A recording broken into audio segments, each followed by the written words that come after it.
आप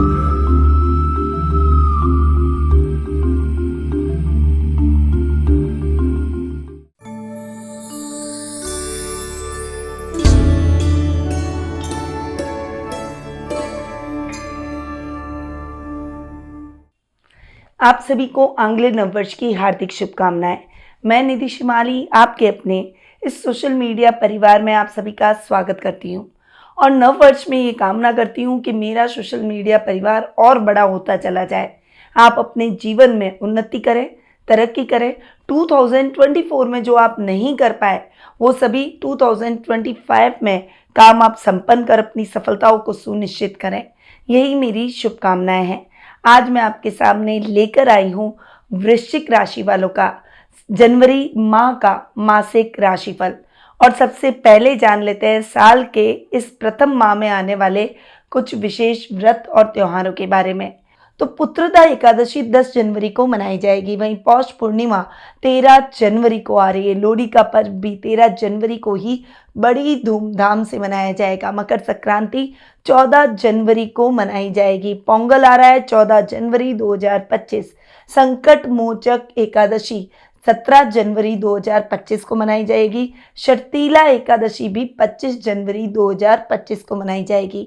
गणतंत्र दिवस जो कि हमारा राष्ट्रीय पर्व है वो मनाया जाएगा 26 जनवरी को। और लास्ट में इस माह के अंत में आ रही है मौनी अमावस्या जो कि आएगी 29 जनवरी वर्ष 2025 में। ये तो हुई इस माह के व्रत और त्योहारों की बात। ये माह बहुत अधिक विशेष है क्योंकि साल की शुरुआत में 12 वर्ष का इंतजार हमारा खत्म होगा और कुंभ 14 जनवरी से प्रारंभ हो जाएगा। कुंभ का ये जो महाअनुष्ठान है, महापर्व है, ये 45 दिनों तक चलने वाला है और हिंदू धर्म की बड़ी आस्था का प्रतीक है। अगर आप जानना चाहते हैं कुंभ से संबंधित विस्तृत जानकारी तो उसके वीडियो मैंने ऑलरेडी अपने इस चैनल पर अपलोड कर दिया है। आप उस वीडियो का लाभ डिस्क्रिप्शन में जाकर क्लिक करके भी प्राप्त कर सकते हैं। तो अब बढ़ते हैं आगे और आ जाते हैं साल के इस प्रथम माह की ग्रह गोचर की स्थिति पर। सबसे पहले बात करते हैं सूर्य की जो कि वर्तमान में अपनी सम राशि धनु में विराजमान है और 14 जनवरी को अपनी सम राशि मकर में प्रवेश करेंगे। बुध ग्रह की अगर बात करें तो वर्तमान में अपनी शत्रु राशि वृश्चिक में विराजमान है। 4 जनवरी को शत्रु राशि धनु में और 24 जनवरी को अपनी मित्र राशि मकर में प्रवेश कर जाएंगे। आपके राशि स्वामी मंगल की बात करें जो कि वर्तमान में अपनी नीच की राशि कर्क में विराजमान है और 21 जनवरी को वक्री होते हुए यानी पश्चिगामी होते हुए अपनी अति शत्रु राशि मिथुन में प्रवेश करेंगे। वहीं गुरु ग्रह की बात करें तो वे इस पूरे माह अपनी सम राशि वृषभ में विराजमान रहेंगे। शुक्र ग्रह वर्तमान में अपनी सम राशि कुंभ में विराजमान है और 28 जनवरी को अपनी उच्च की राशि मीन में प्रवेश कर जाएंगे। शनि ग्रह इस पूरे माह अपनी मूल त्रिकोण की राशि कुंभ में विराजमान रहेंगे और राहु और केतु अपनी सम राशियां मीन और कन्या में इस माह विराजमान रहने वाले हैं। तो ये हुई इस माह की ग्रह गोचर की स्थिति। अब यदि आप अपने इस पूरे साल के बारे में यानी 2025 के बारे में जानना चाहते हैं कि वर्ष आपकी राशि के हिसाब से कैसा रहेगा, जिस वजह से आप अपनी इस पूरे साल की प्लानिंग कर सकें और अपनी सफलताओं को सुनिश्चित कर सकें, तो उसके वीडियोस ऑलरेडी मेरे इस चैनल पर मैंने अपलोड कर दिए हैं जिसको आप प्लेलिस्ट में जाकर देख सकते हैं। उसके लिंक भी मैंने अपनी इस डिस्क्रिप्शन में शेयर किए हैं। तो आज ही जाइए और अपने 2025 का वार्षिक राशिफल प्राप्त कीजिए। चलिए आगे बढ़ते हैं और आ जाते हैं वृश्चिक राशि वालों के जनवरी माह के मासिक राशिफल पर। और सबसे पहले आपको बता दूं कि ये जो मैं आपको राशिफल दे रही हूँ ये चंद्र गणनाओं पर आधारित है और आप इसे अपनी राशि और लग्न दोनों के हिसाब से देख सकते हैं। तो सबसे पहले आपके राशि स्वामी और रोग भाव के स्वामी की बात करते हैं जो कि है मंगल। मंगल की स्थिति की बात करूं तो मंगल 21 जनवरी तक नीच के और उसके बाद वक्री होकर आपके अष्टम भाव में बैठेंगे, पहले नवम में और उसके बाद अष्टम में। मंगल की स्थिति इतनी अच्छी नहीं है। आपको अग्रेशन और गुस्से से जितना हो सके दूर रहना होगा। सोच समझकर डिसीजन लेने होंगे। जल्दबाजी में लिया गया निर्णय आपके लिए नुकसानदायक साबित हो सकता है। इस समय आपके अपने भी थोड़े से आपसे खिंचे हुए दिखाई देंगे। इस समय ईगो की प्रॉब्लम भी ज़्यादा रहेगी और एरिगेंसी भी आप में ज़्यादा रहेगी। थोड़ा सा हम्बल रहकर आपको अपने कार्यों को करना होगा, तभी आप जो कार्य करेंगे उसका आपको क्रेडिट मिलेगा, वरना करे कराए पर पानी आप खुद ही फेर देंगे। आपको कोई भी कार्य ऐसा नहीं करना है जिससे आपके अपनों का मन आहत हो जाए। मंगल चूंकि आपके रोग भाव के भी स्वामी हैं, इसीलिए आपको वाहन चलाते समय भी सावधानी रखनी होगी।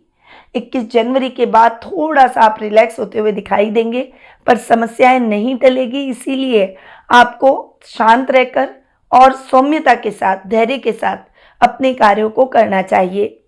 लंबी दूरी की यात्रा में खुद ड्राइव करके बिल्कुल भी ना जाएं। कोई भी कार्य जल्दबाजी में बिल्कुल भी ना करें, बस इस बात का ध्यान रखें। अब आते हैं आपके सेकंड हाउस और आपके फिफ्थ हाउस पर। आपके सेकंड और फिफ्थ हाउस के लॉर्ड हैं गुरु।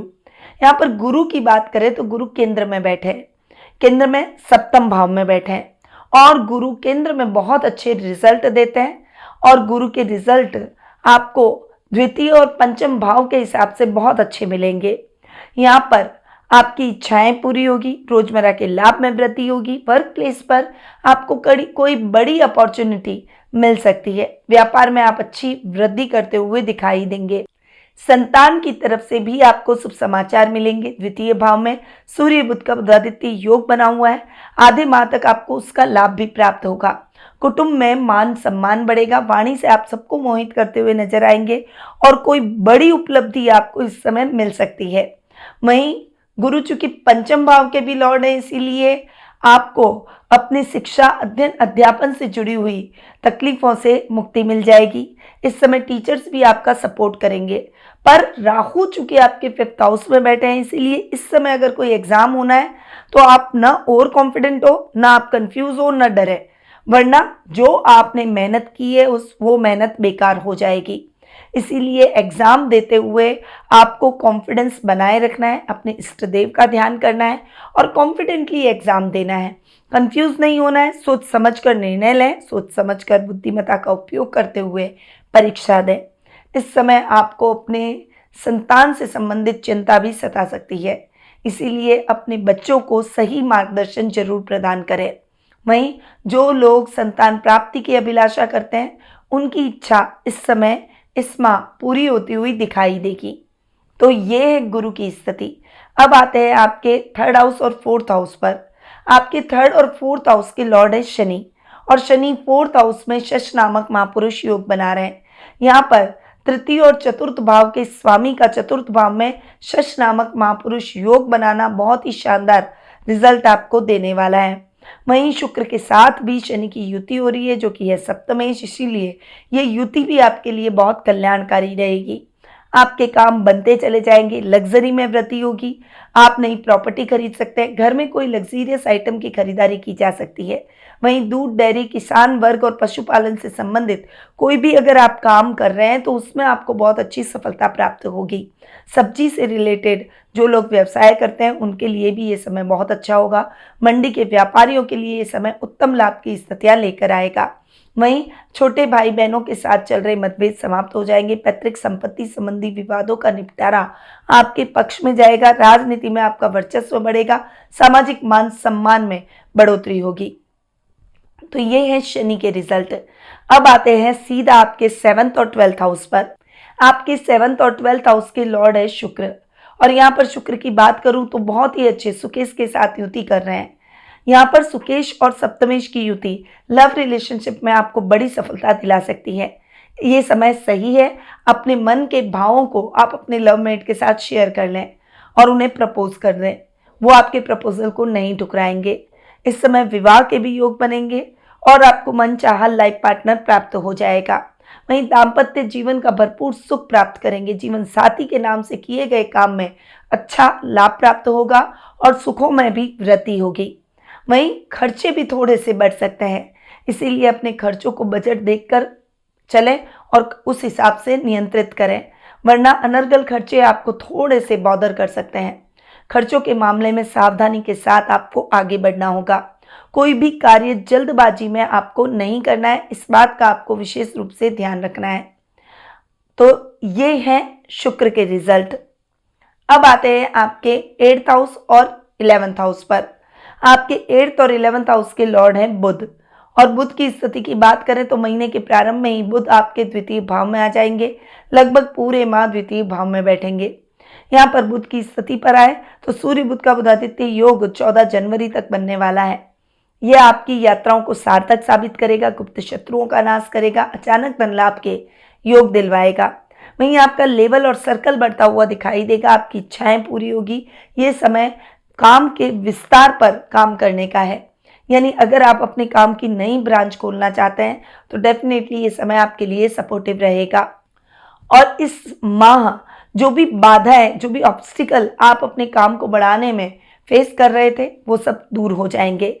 गुप्त शत्रु समाप्त हो जाएंगे, शत्रु आपसे कांपेंगे और आपका मैनेजमेंट आपके लिए सार्थक साबित होगा, सफलतादायक रहेगा। अब आते हैं आपके 9th हाउस पर। आपके 9th हाउस के लॉर्ड हैं चंद्रमा, और 9th हाउस में नीच के मंगल बैठे हैं, जो कि आपकी एरिगेंसी को, आपके क्रोध को बढ़ा सकते हैं। जल्दबाजी में डिसीजन लेने से बचें। नया काम करने से पहले आपको उस काम के बारे में पुनर्विचार जरूर कर लेना चाहिए। इस समय अधूरे पड़े हुए कार्यों को 1 बाय 1 लेते चले जाएं। आध्यात्मिक कार्यों में अपना मन अधिक लगाएं ताकि एक पॉजिटिव ऑरा आप अपने चारों तरफ बना सकें। इससे आपकी मैच्योरिटी में भी वृद्धि होगी। सामाजिक कार्यों में यानी मानव सेवा जैसे कार्यों में आप अग्रणी भूमिका निभाएंगे। अब आते हैं आपके 10th हाउस पर। आपके 10th हाउस के लॉर्ड हैं सूर्य। सूर्य की स्थिति की बात करूं तो आधे माह तक आपके द्वितीय भाव में और उसके बाद आपके तृतीय भाव में जाकर विराजमान होंगे। 10th हाउस के लॉर्ड का इन दोनों स्थानों में जाकर बैठना आपकी सफलता को सुनिश्चित करेगा। वहीं आपके कार्यों में आपको डेफिनेटली बहुत अच्छी सफलताएं प्राप्त होगी। इस समय सूर्य दक्षिणायन से उत्तरायण हो जाएंगे, तो जो काम सरकारी रूप से अटके हुए थे वो भी आपके द्रुत गति से संपन्न होंगे। अधिकारियों से आपके संबंध पुनः अच्छे हो जाएंगे। वहीं आपके सामाजिक मान सम्मान में बढ़ोतरी होगी। सरकारी काम में आप संलग्न रहते हैं तो वो काम आपके निर्विघ्न संपन्न होते हुए दिखाई देंगे। पिता से बहुत अच्छा साथ और मार्गदर्शन आपको इस समय देखने को मिलेगा। तो ये है वृश्चिक राशि वालों का जनवरी माह का मासिक राशिफल।